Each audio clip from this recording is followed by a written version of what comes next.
Welcome to the third edition of our lunch lesson series. I'm Liz Cooper, Senior Director of Membership and Events for the LPGA Amateur Golf Association and also a Class A LPGA professional, and I'm excited to be your host today.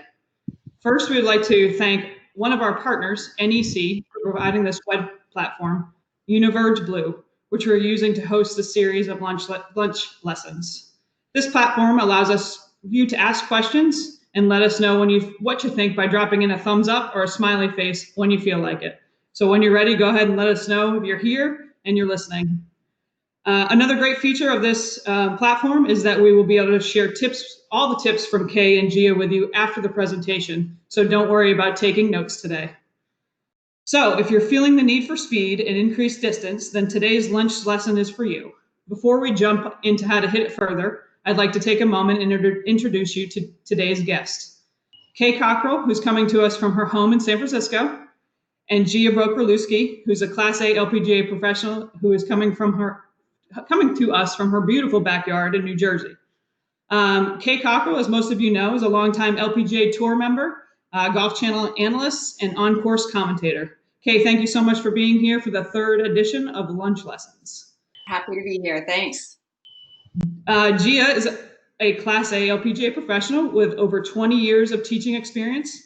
Gia has recently moved from her club of 10 years, Hamilton Farm Golf Club, to pursue her own golf events company, Golf Experiences for Her, which marries learning the game of golf with high-end lifestyle events, creating a very special and sophisticated day for women. How wonderful does that sound? Welcome, Gia. Thank you. Hey. Before we get started with the golf tips, just checking in a little bit, Gia, just how are things in New Jersey? Are you able to play any golf? Have you been able to get out there? The golf course has opened up a few weeks ago, and things are starting to slowly open. Haven't been to the golf club yet or played, but I've had the kids outside. We've been hitting into our net and kind of working on it. And I actually took the kids to the farmer's market the other day, and for them, it felt like they were going to Disney World because they haven't been out in 3 months. But a lot of homeschooling. We have 3 younger kids, so we've been busy with them. So hopefully we'll get them to the course soon, and we'll all be able to play. Sounds good. How about you, Kay? Anything happen in San Francisco? Yes, golf opened up here just over a month ago, and that was a big relief for everybody to get out. Thankfully, I'm a member at Olympic Club, which is a tremendous facility. We have 2 golf courses, 2 18s, and a 9-hole par 3 course, which I personally love to play. I love to even just go out there by myself and hit a couple of 2 or 3 balls each hole. But yeah, getting back into the swing of things, I've started to play 2-3 times a week the last 3-4 weeks. So I'm feeling like I'm getting a little rust off the game right now. Excellent, excellent. Well, speaking of, let's go ahead and figure out how to create a little bit more of an efficient and powerful golf swing. Gia, can you let us in on your secrets of how we can ensure that we can create some speed and some distance for our listeners today? Good. Yeah. Hey. So I just want to say happy lunch, everyone. So hopefully you're enjoying yourself, and we're really excited to be here. So I loved last week how you guys, Kay and Karen, talked about fitness, being strong and being fit. It's just going to create a more mobile golf swing, and when you're able to move well, you're going to create a great move on the golf ball. So that's awesome, and I love the fitness aspect of being a fit golfer. Today, I think what we're going to talk about is efficiency, and the more efficient that you can be when you're playing the game, when you're making your golf swing, when you're setting up, the better the golf sequence is going to move, and the better you're going to hit the ball. And that's going to lead to distance, and it's going to lead to all the good stuff later on. So I thought today we can start with talking about the 3 major connections in the golf swing. I'm going to lower my camera just a hair really quick. I'm back up for you. Okay. So there's 3 major connections in the golf swing. Okay, so your hands to the club. All right, hands to the club is 1, right? Your hands are the only thing that hold the club, right? So your hands are going to directly affect the club face. There's a lot of other things that affect the club face in the golf swing, but your hands directly affect it. The other thing is your arms to your body. So your arms are going to create the motion, but your body is the power source, and your body is going to deliver. It's going to deliver the club. Let's check this really quick. Okay, so the body's going to deliver the club. So the third thing is your feet to the ground. And I'm sure you've been hearing a lot of things about, people have been talking about, ground reaction forces, and you're watching people kind of jump up. Lexi Thompson does a great job. You'll see her use verticals. She'll move up. That's how she creates power. In order to get all of that good stuff going in your golf swing, you want your fundamentals, and you want your hands, that first part, that hands to the club, as good as possible. I'm just going to read this really quick. Okay, cool. All right, so we're doing great. So we want those hands on the club, and here's how we're going to do it. When a student comes to my lesson tee, what I do is the first major thing is I see how they're holding it, and then I do an assessment. So we do a biodynamic assessment. So everybody moves differently. I move differently than Kay. Kay moves differently than Liz. We want to be able to move the best for us. And then once we can figure out by measuring, right? We don't have to guess anymore. You can measure you can measure your body, and you can measure things in the golf swing. And that's what's going to change and allow you to create matchups, which is going to allow you and enable you to create a more efficient golf swing. So it's beautiful, actually. So here's what we're going to do. I'm going to just show you how I do the biodynamic assessment for your arms, and how you figure out how to get your hands on the club correctly. And it's so important, because you're doing yourself such a good service. If your hands are on the club well, that club face is starting out in such a good place. You won't have to compensate right away or do anything kind of funky. So here's how we do it. If Kay was here and she was my partner, she would hold my shoulders. I'm just going to kind of keep them still, keep my chest towards you.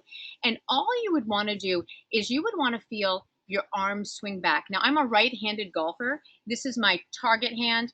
This is my non-target hand. This is my trail arm. So when I swing my arms back, all right, naturally, you'll notice that my palm is facing you.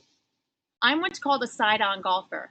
When I go to grip the golf club, I'm going to slide my hand exactly how it's holding. So I'm going to have a very neutral grip, because my arm just naturally folds to the side. These are hinge joints, right? We're just going to let it fold, excuse me. All right. Now, when you go to swing back, you might notice that your arm does this. And you'll see my palm is facing more towards the ground. That means that you're going to deliver the club more down. And that means that you're going to have a weaker golf grip. There's nothing wrong with it. It's just who you are. So it's super cool. So if I swung back and my arm works back, I'm going to go ahead and grip my hand exactly how it's going to, coming from the top this way. It will be a weaker grip, not meaning feeling weaker, just that it's going to be in a weaker position on the golf club. And it may feel uncomfortable at first, but that's a matchup. That's how you swing it. And you'll see the difference. As soon as you make that adjustment, you'll see the difference with the ball flight and kind of the ball pattern, like what it does. So really important. Now, there's a spectrum here. So everybody kind of moves differently. You know, when you see Dustin Johnson and he's hitting these great golf shots and he's got kind of a wrist this way and it looks very different. His hand, when he swings his arm back, his right arm does this. It folds under. Do you notice how my hand is facing up now? There's my palm. He's an under golfer.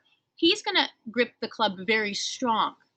And again, that's a matchup for him. So you want to find out how you're going to match up. Now, just remember, when you're doing this on yourself and you're going to test it out, once you set up, your right hand or your trail hand will be a little lower, okay, because it's lower on the golf club. That'll give you the best kind of test out. And then when you go to swing back, you want to feel like you keep your chest on the ball and just go ahead and let it fold and see what happens. So that's the right hand. Now let's just talk about the left hand really quickly. The way I like to explain left hand grip is if you stand tall and just lean the club on your thigh and relax your arms, because it's super important to relax the arms in the golf swing, you'll notice that your thumbs hang inward. Again, there'll be a spectrum of how you'll grip it. based on how you're hanging. And go ahead and just put it in your fingers. You'll want to feel the club in your fingers so you can hinge the club and you can relax. If everything is really tight, and again, I'll just add my right hand, my trail hand on. If everything is really tight, everything is going to lock up. So your wrists will lock up, your forearms, your elbows, and then that's when you'll start to get a choppier, not so smooth golf swing. So that first part of hands to the club, getting those arms to swing more relaxed, creating speed, it comes first from that connection of getting the hands on the club. So you want to feel that your target hand is going to go on, your trail hand will go on more correctly. And then once those fingers are on, you don't want to change anything. And this is really important. As soon as you change something with your hands or your fingers, sometimes you'll make an adjustment in the backswing. It's going to change the face, and that's going to cause some issues at impact. So you want to make sure that once those hands are on, you could be really confident that you're going to make a good golf swing. And that's what the process, kind of how you can work through it sequentially, because eventually we're going to get all the way to that nice finish. But in order to get there, you want those arms and that connection to be really, really great. Now, grip wise, like I said before, you just want to feel like that you can relax, and you want everything to hinge and fold. Again, we have hinge joints. Creating the arms, getting the arms to swing correctly and efficiently is super important. And it definitely is going to start with that grip. Now, a drill that you can do, or we can do, there's a couple different things. I love doing a single arm drill. I actually grabbed a weight here. It's always great if you start with something a little heavier, and then you could work back a little bit. But if you want to just go, this is a 4-pound weight, you go with a single arm and just go ahead and swing your arm back and let it fold. All right. And then what you'll do is the arm will swing, and then I'll turn to a finish. My body will deliver. Now it's going to be heavy and it's going to move slower, but that's going to enable you to be able to get the club moving a little bit faster. So I would probably do 10 on each side. I would go do 10 on each side, and then I would switch arms and work with the left arm, or my target arm. And I would swing it back, same thing. I would let it fold and let it relax and fold. Now, if you're home and you can't get to a golf club, you can easily use a wooden spoon or a spatula or whatever you have in the house. And then when you're ready and you want to work with the lighter club, a club, you can flip it around. And then now you can create some speed, same thing, with one arm, and do the same thing, flip it with the other arm, and then make some golf swings. So, Kay, what do you think? How do you work with the grip, or do you think it's really important that hand-arm connection, getting the arms relaxed, creating speed? What's your thoughts on it? Well, definitely. The fundamentals of the game are so important to build and expand your golf game. The fundamentals are the building blocks of the game. And Gia, you did a great job talking about the grip. And in fact, I recently had a lesson with our head professional, our head teaching pro at Olympic Club, and he readjusted my grip and made it a little bit stronger. I have a tendency to start getting my grip a little bit weak, and then I fall into some bad habits. So for me, a stronger grip is better, but I had to consciously work on that grip and get it back to where it should be. And it took a couple weeks to really get that to where it feels comfortable. But talking about hitting the ball a little bit farther, we all want to hit it farther. I'm 55 years old now. I've been playing this game since I was 12. And I found that once you hit like 35, 40, it seems like every 5-10 years, you're struggling to hit it farther. It seems like we get a little weaker, and that's why it's important to keep working out to stay strong. But it's also important to keep trying to get more speed into your swing. And I think instead of thinking about trying to hit it harder, which sometimes brings tension into the golf swing, we want to think about increasing speed, being faster through the shot. So what a good point that Gia brought up is there are weighted clubs out there which help build up strength throughout the swing, but something that I've incorporated are these swing sticks. And they're really much lighter and they have a weight on the end. There's a light version, there's this a little bit heavier middle version, and then a heavier version. So there's 3 of these. I'm not going to take you through the whole exercise, but the idea is they're lighter with a heavier weight at the end, so it can encourage you to start swinging as quickly as you can. And what I found, a lot of people, and myself included, I don't have a tendency, I wasn't born with that ability to have quick hands like a Lexi Thompson or a Brittany Lincecum or a Michelle Wee. I had to work to try to increase my speed. And especially as a 55-year-old, I have to work hard to try to maintain that speed. So I want to show you here with this swing stick, because it's light, I can go ahead and swing as hard as I can. And that's what I do, is I take the swing stick and I swing 3 to 5 times, right-handed and left-handed. And I go through, then I hit the middle size, the middle weight stick, and then the heavier stick. And if you do this for like 5 minutes, you actually start, your heart rate goes up and you start really loosening up. And it's a great thing to do before you go out and play golf, because it's kind of a great way to just warm up your body. But watch here and see if you can hear a little bit of the swishing sound through the swing. So again, I'm just trying to swing as hard, well, I hate to say as hard, but as fast as I can. And this feeling is not one that I generally feel out on the golf course, but by doing this swinging motion a couple, 2-3 times a week, I've actually been able to be more aggressive with all of my shots. And I've learned to teach myself how to swing and swing quicker through the ball. To unwind, I'll do it left-handed. And of course, doing it left-handed, I'm not able to swing quite as fast, but it's just a good way to balance out your golf swing by sort of unwinding, going the other way. Gia kind of pointed this out, that you can take your own golf club, or this is a 7-iron, just kind of grip it up by the head. And again, if you're swinging slowly, let's listen to this sound. This is sort of really an auditory type exercise. Listen to this kind of mild swoosh.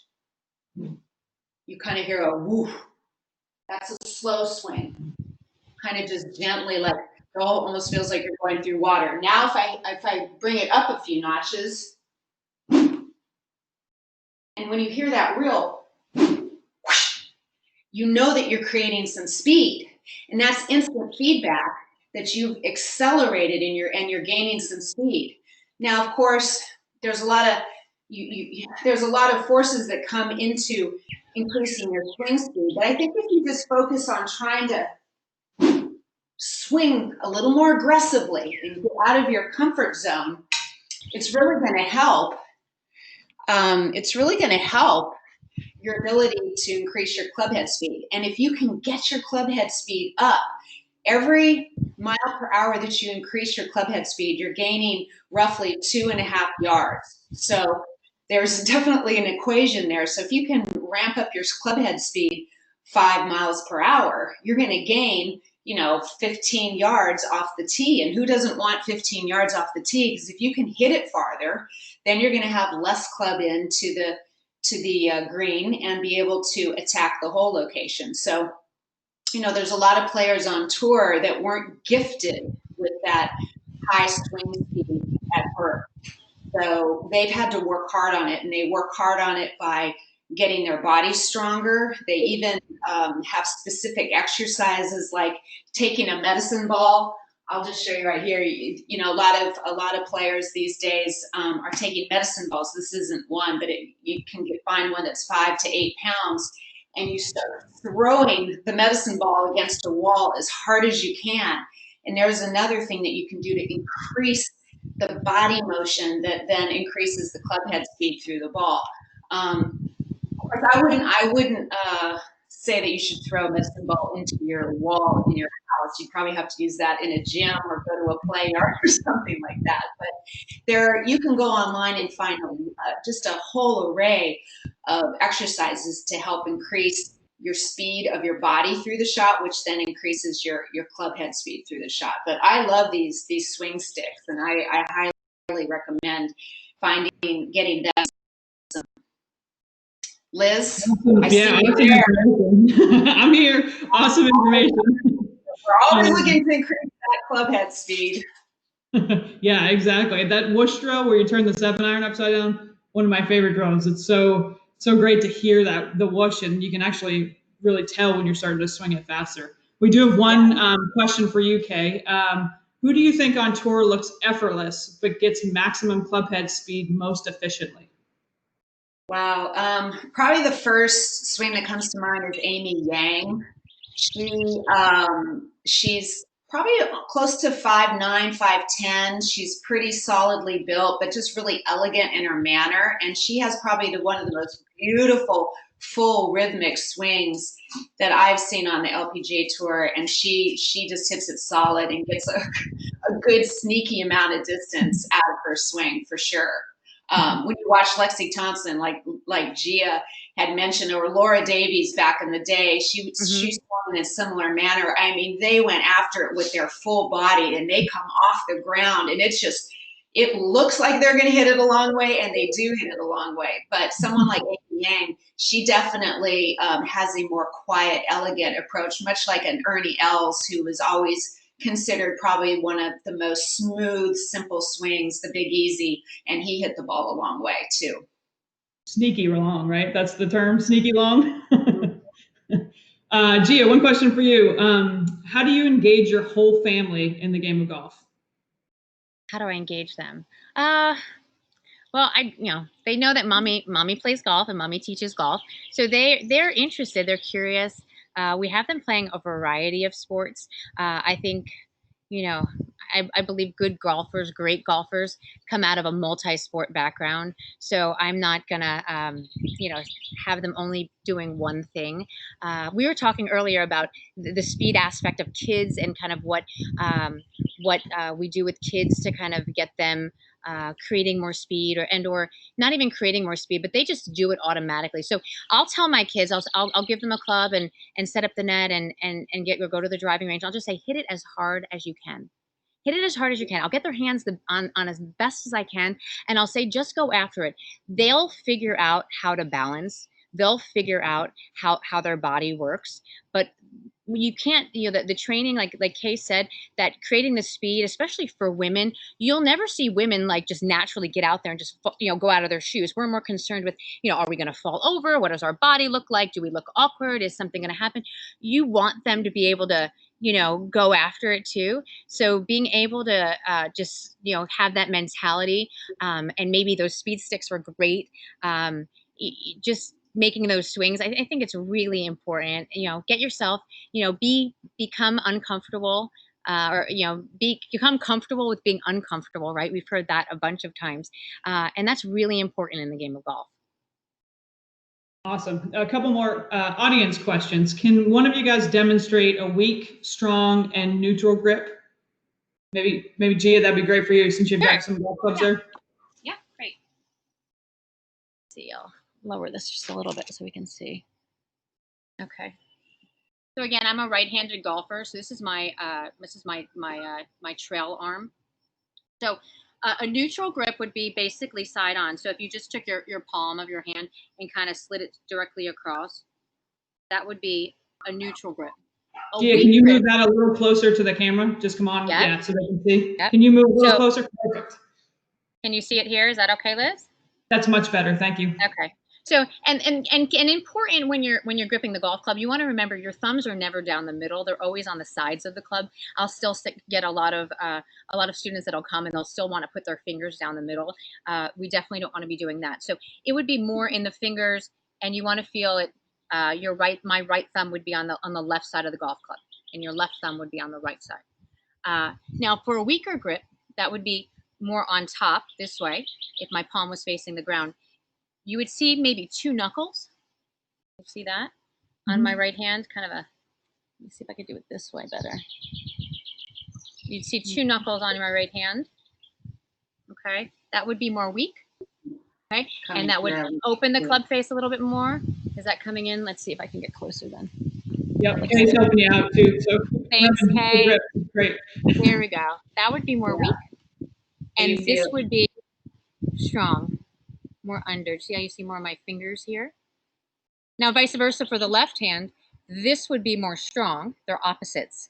So this would be a stronger grip. Think Tiger Woods, right? Super fast hips. He's going to have a super strong grip. It's a matchup.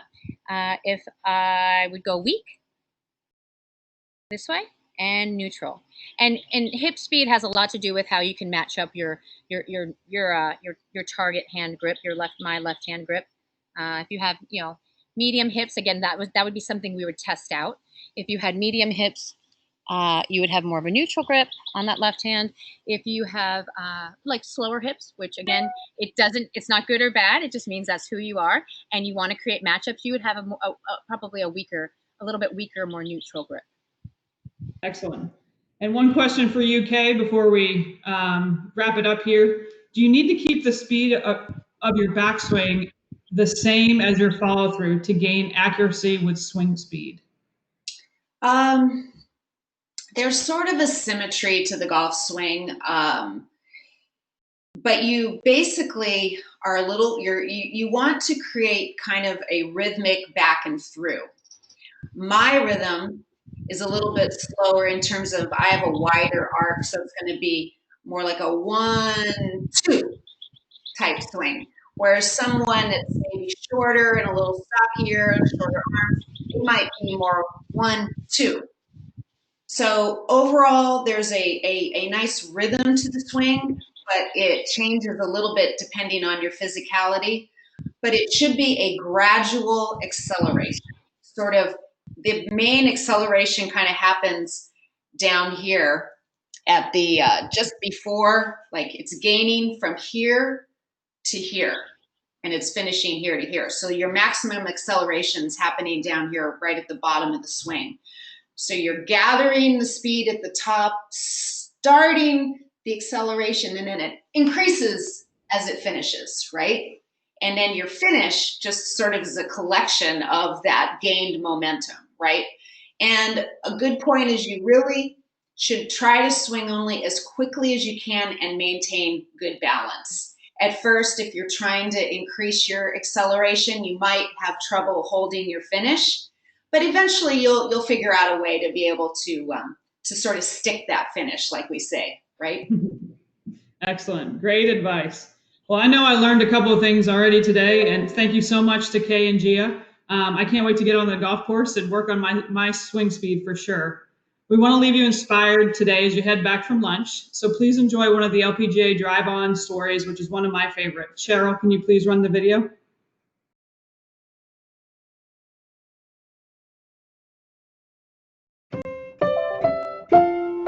This is for every girl who hears people say she won't make it, but refuses to listen. For every girl who thinks not about what she has to lose, but about what she has to gain. This is for every girl who doesn't look like everyone who's come before, but may look like those who will follow. This is for every diamond in the sky. This is for every girl.